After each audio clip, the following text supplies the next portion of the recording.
Trading বার্তায় আপনাদের সকলকে স্বাগত জানাচ্ছি। আর আজকে আমরা আলোচনা করব কিভাবে আমরা সাইডওয়েজ মার্কেটকে চিনব বা আগে থেকে কিভাবে বুঝবো যে এটা সাইডওয়েজ মার্কেট, সেটা নিয়ে আজকে ডিসকাশন করব। আর সবাইকে খুব খুব সরি, কারণ অনেকদিন আমি ভিডিও করতে পারিনি, অ্যাকচুয়ালি শরীরটা একটু খারাপ ছিল। যাই হোক, আবার আজকে থেকে শুরু করলাম। আর আজকের টপিকটা কিন্তু দারুণ হতে চলেছে, কারণ ম্যাক্সিমাম ক্ষেত্রে আমাদের এই সাইডওয়েজ মার্কেটের জন্যই কিন্তু আমাদেরকে লসের সম্মুখীন হতে হয়, বিশেষ করে অপশন ট্রেডিং এর জন্য। কারণ অপশন ট্রেডিং হচ্ছে পুরোপুরি মোমেন্টামের উপরে ডিপেন্ডেন্ট, তো সাইডওয়েজ হলে কিন্তু প্রিমিয়াম ডিকে করেই আমাদেরকে লসের সম্মুখীন হতে হয়। এবং শুধু যে এই প্রবলেমটা অপশন ট্রেডিংয়েই হয় সেটা নয়, মার্কেট সাইডওয়েজ থাকলে স্টকেও কিন্তু সেইভাবে মুভমেন্ট পাওয়া যায় না। আর এই মার্কেট সাইডওয়েজ থাকবে কিনা সেটা আমরা আগে থেকে কি কি পয়েন্টের উপর লক্ষ্য রেখে আমরা বুঝতে পারবো যে মার্কেট এখন সাইডওয়েজ হবে। এবং সেই পয়েন্টগুলোকে আমি মোটামুটি 7টা ভাগে ভাগ করেছি। প্রথম পয়েন্টটা কি, প্রিভিয়াস ডে রেঞ্জ, মানে ধরুন আগের দিন যে হাই আর লো বানিয়েছে, মানে একটা ওয়ান ডে ক্যান্ডেল, তার হাই আর লো আপনাকে মার্ক করে রাখতে হবে।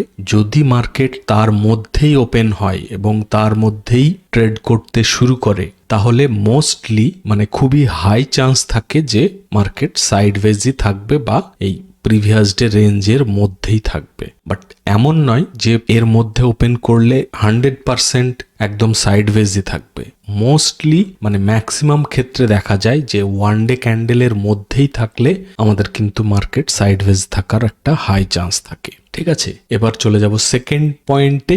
সেকেন্ড পয়েন্ট হচ্ছে ফার্স্ট 15 মিনিটের যে ক্যান্ডেল, মানে মার্কেট ওপেন হচ্ছে 9:15-তে, 9:15 থেকে 9:30 পর্যন্ত যে ক্যান্ডেলটা বানাবে, একটা 15 মিনিটের ক্যান্ডেল। এটা অবশ্য অনেক সময় 5 মিনিটের ক্যান্ডেল দেখেও বানানো যায়। যখন দেখবেন 5 মিনিটের ক্যান্ডেল অনেকটা বড় হয়ে যায়, তো মোস্টলি চান্স থাকে যে তার মধ্যেই সারাদিন সাইডওয়েজ করে কাটানোর। 5 মিনিটে অতটা বেশি অ্যাকিউরেসি থাকে না, বাট আপনি যদি 15 মিনিটের ফার্স্ট ক্যান্ডেলটাকে লক্ষ্য রাখেন, হাই এবং লোকে মার্ক করে রাখেন, এবং মার্কেট যদি তার মধ্যে ট্রেড করতে থাকে, তাহলে হাই প্রবাবিলিটি থাকে যে সেদিনকে সাইডওয়েজ থাকবে। ঠিক আছে, থার্ড নাম্বারে চলে যাব। থার্ড নাম্বার হচ্ছে ক্যান্ডেল। অনেক সময় দেখবেন মার্কেট কিছুক্ষণ হয়তো খুব ভালো চললো, বাট অনেক সময় দেখবেন মার্কেট হয়তো আপ বা ডাউন যে কোনো একটা মুভমেন্ট দেওয়ার সময় হঠাৎ করে একটা হিউজ ক্যান্ডেল বানালো অপোজিট মুভমেন্টে, এবং সঙ্গে সঙ্গে তার পরের ক্যান্ডেল আবার দেখলেন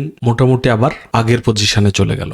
যাওয়ার পরে দেখলেন ওখান থেকে আবার ধীরে ধীরে ডাউন হচ্ছে। তো তখন দেখবেন ম্যাক্সিমাম ক্ষেত্রে সাইডওয়েজ হওয়ার চান্স থাকে। সেটা কেন হয়, ধরুন বায়ার মার্কেটকে উপরে অ্যাগ্রেসিভ হয়ে নিয়ে যাচ্ছে, হঠাৎ করে সেলারের হিউজ প্রেসার আসায় মার্কেট ফল করলো, কিন্তু বায়ার আবার অ্যাগ্রেসিভ হয়ে আবার উপরে নিয়ে গেল। তো বায়ার আর সেলার যদি প্রচন্ড অ্যাগ্রেসিভ থাকে, তখন হাই চান্স থাকে যে মার্কেট সাইডওয়েজ হয়। তো সেটা দেখেও কিন্তু অনেক সময় আপনারা বুঝতে পারবেন যে মার্কেট এবার সাইডওয়েজ হতে পারে। নেক্সট চলে যাব 4 নম্বর পয়েন্টে। প্রাইস অ্যাকশন দেখে আমরা কিভাবে বুঝবো যে মার্কেট এবার সাইডওয়েজ হবে। ধরে নিন মার্কেট আপ মুভ দিচ্ছে, খুব সুন্দর সুইং বানাতে বানাতে উপরে যাচ্ছে, হঠাৎ করে কোনো একটা সুইং ব্রেক করে নিচে আসলো। আসার পরে আবার যদি উপরে যায়, মানে হায়ার হাই বানাতে বানাতে উপরে যাচ্ছিল, হঠাৎ করে লোয়ার লো বানিয়ে আবার হায়ার হাই বানাতে শুরু করলো, বাট আগের যে হাই বানিয়েছিল সেটাকে আর ব্রেক করতে পারছে না। তখন বুঝবেন যে এখানেও কিন্তু সাইডওয়েজ হওয়ার একটা হাই চান্স থাকবে। মানে যখনই বায়ার এবং সেলার হিউজ অ্যাগ্রেসিভ থাকবে এবং একটা রেঞ্জের মধ্যে মার্কেট ঘোরাফেরা করবে, তখনই কিন্তু শুরু হবে সাইডওয়েজ।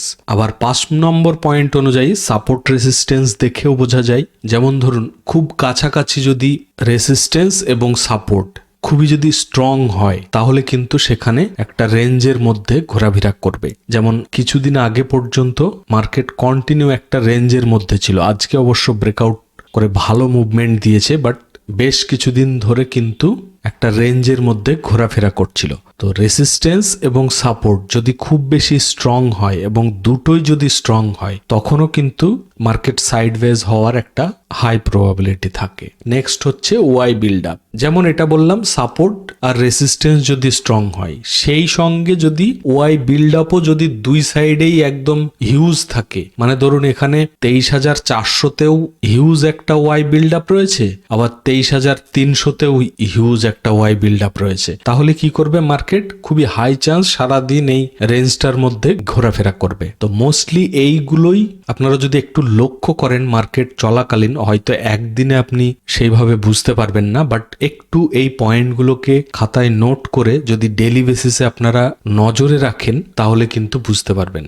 ঠিক আছে, নেক্সট আসবো ইন্ডিকেটারে। ট্রেডিং ভিউয়ে একটা রেঞ্জ ডিটেক্টর বলে ইন্ডিকেটর আছে, যেটা দিয়ে কিন্তু খুবই ইজিলি বোঝা যায় যে মার্কেট সাইডওয়েজ নাকি ভালো মোমেন্টাম দিতে চলেছে। তো চলুন সেটা অ্যাপ্লাই করে দেখাই। চলে যাব আমরা ইন্ডিকেটর সেকশনে। একদম সিম্পল একটা ইন্ডিকেটর, বেশি কিছু সেটিংসে চেঞ্জ করার মতো কিছু নেই। জাস্ট ইন্ডিকেটরে গিয়ে লিখবেন রেঞ্জ ডিটেক্টর।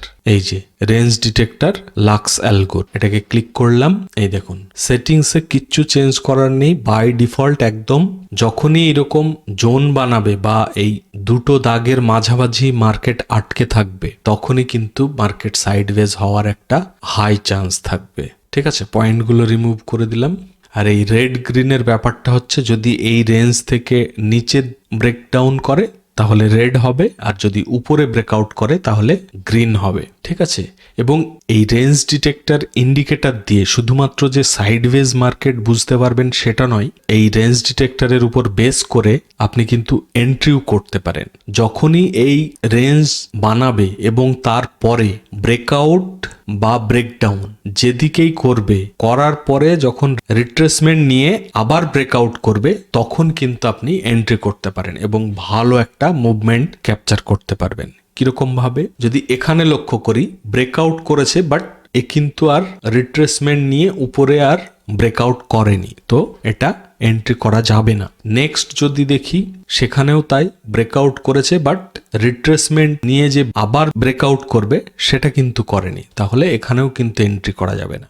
নেক্সট যদি দেখি, এখানেও কিন্তু ব্রেকডাউন করেছে বাট এর রিট্রেসমেন্ট নিয়ে ব্রেকআউট করার তো প্রশ্নই আসে না, কারণ এটা পরের দিনকে চলে যাচ্ছে, তাহলে এখানেও কিন্তু এন্ট্রি করা যাবে না। ইভেন এটাও যেহেতু পরের দিন মার্কেট নতুন করে স্টার্ট হচ্ছে, তো এখানেও এই ডিটেক্টরের প্রশ্নই আসে না, এটাও সেম, এন্ট্রির কোনো চান্স নেই।